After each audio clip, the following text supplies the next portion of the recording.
ನಮಸ್ಕಾರ ಮಕ್ಕಳೇ, ನನ್ನ ಯೂಟ್ಯೂಬ್ ಚಾನಲ್ಗೆ ಸ್ವಾಗತ. ಇವತ್ತಿನ ವಿಡಿಯೋ ಕ್ಲಾಸ್ 9ನೇ ತರಗತಿಯ ಹಿಂದಿ ಭಾಗ 1 ಪಾಠ 7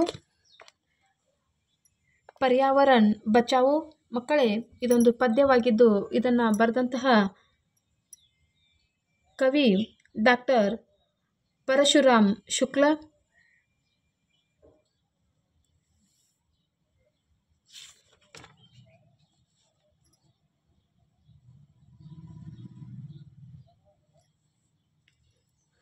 अभ्यास मुख्य प्रश्न 1, एक वाक्य में उत्तर लिखिए. प्रश्न संख्या 1, आज किसको बचाने की मांग है? उत्तर, आज पर्यावरण बचाने की मांग है. ಎರಡನೇ ಪ್ರಶ್ನೆ, जीव कब तक जगत में रह सकता है? उत्तर, जब तक जगत में पानी शुद्ध वायु है, तब तक इस जगत में जीव रह सकता है. प्रश्न संख्या 3, कवि किसको शुद्ध रखने की बात करते हैं? उत्तर, कवि हवा और वायु को शुद्ध रखने की बात करते हैं. 4ನೇ प्रश्न, सोंधी मिट्टी को क्या कहा गया है? उत्तर, सोंधी मिट्टी को रानी कहा गया है. प्रश्न संख्या 5, जीव जगत का मित्र कौन कौन है? उत्तर, जीव जगत का मित्र ध्वनि, मिट्टी, जलवायु आदि है. प्रश्न संख्या 6, कवि किसका संकट दूर करने की बात करते हैं? उत्तर, कवि शोर और मिट्टी का संकट दूर करने की बात करते हैं. प्रश्न संख्या 7, कवि एक वृक्ष के बदले कितने वृक्ष लगाने को कहते हैं? उत्तर, कवि एक वृक्ष के बदले 11 वृक्ष लगाने को कहते हैं. प्रश्न संख्या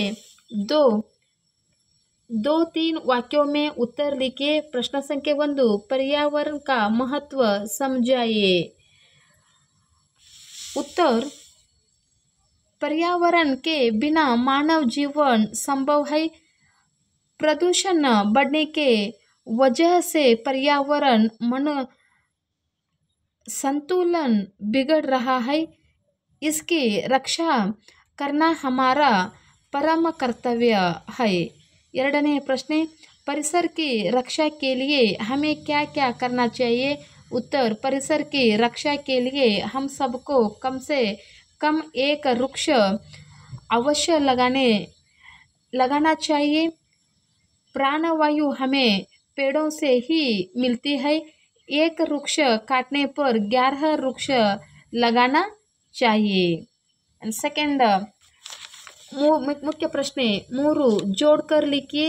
जग में पानी, मिट्टी, रानी, मानव का जीवन, एक वृक्ष नीत रोपेंगे, शपथ खाओ, समय की मांग. मुख्य प्रश्न 4, सही शब्दों से रिक्त स्थान भरिए. प्रश्न वाक्य 1, आज समय की डैश यही है पर्यावरण बचाओ. सरियाद उत्तर, आज समय की मांग यही है पर्यावरण बचाओ. 2ನೇ वाक्य, डैश और डैश का संकट दूर करेंगे सारा. सरियाद उत्तर, शोर और मिट्टी का संकट दूर करेंगे सारा. 3ನೇ वाक्य, ध्वनि, मिट्टी, डैश आदि जीव जगत की मित्र सभी.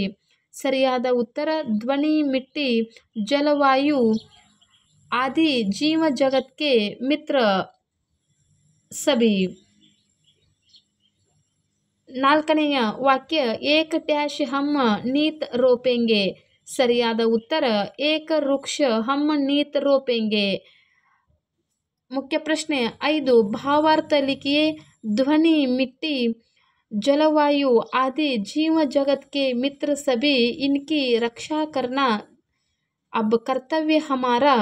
शोर और मिट्टी का संकट दूर करेंगे सारा. ಭಾವಾರ್ಥವನ್ನು ನೋಡೋಣ ಮಕ್ಕಳೇ. प्रस्तुत पंक्तियों को पर्यावरण बचाओ नामक पद से लिए गया है। कवि परशुराम शुक्ला कहते हैं कि पेड़ पौधों सभी प्रकार के जीव जंतु और मनुष्य जीवन लिए ध्वनि मिट्टी जलवायु आदि लाभकारी कारक है अर्थात मित्र है। इसलिए मानव जिसे सोचना समझने की शक्ति है उसे उनकी रक्षा चाहिए। ध्वनि प्रदर्शन और मिट्टी का अपरदन हमें रोकना चाहिए।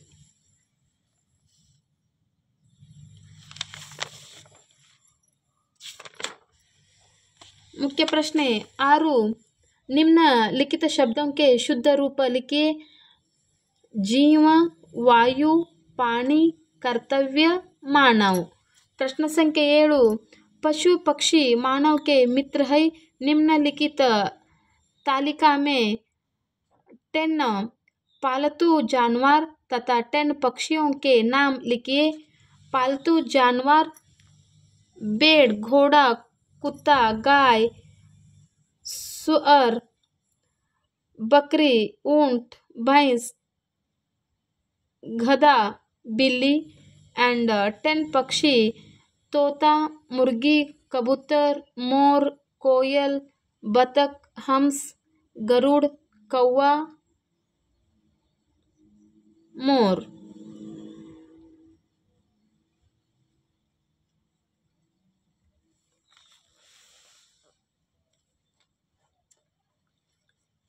एंड मुख्य प्रश्न 8 निम्नलिखित तालिका में कुछ पेड़ पौधों और फलों के नाम दिए गए हैं, उन्हें अलग करके लिखिए।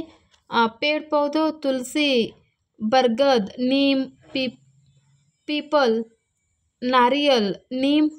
एंड फूल सूरजमुखी, गेंदा, चमेली, चंपा, गुलाब। एंड प्रश्न संख्या 9 उदाहरण के अनुसार पर्यावरण शब्द लिखिए। उदाहरण पानी, जल, नीर, उदक, वायु, समीर, पवन, अनिल। एंड जगत, संसार, भुवन एंड लोक। प्रश्न संख्या 10 अनुरूपता पानी, जल, वायु, पवन, मोर, हमारा, तेरा, तुम्हारा। 11 सवा। एंड 14th one सजीव, निर्जीव, जन्म, मृत्यु।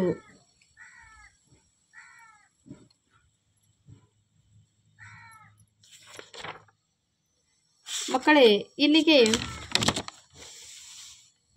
ಪರ್ಯಾವರಣ ಬಚಾವೋ ಈ ಪಾಠದ ಸಂಪೂರ್ಣ ಪ್ರಶ್ನೋತ್ತರಗಳನ್ನು ತಿಳಿದುಕೊಂಡಿದ್ದೇವೆ। ಈ ಒಂದು ವಿಡಿಯೋ ನಿಮಗೆಲ್ಲರಿಗೂ ಇಷ್ಟವಾಗಿದೆ ಅಂದ್ಕೊಂಡಿದ್ದೇನೆ। ಇಷ್ಟವಾದಲ್ಲಿ ಸಬ್ಸ್ಕ್ರೈಬ್ ಮಾಡಿ, ಶೇರ್ ಮಾಡಿ ಹಾಗೂ ಲೈಕನ್ನು ಕೊಡಿ।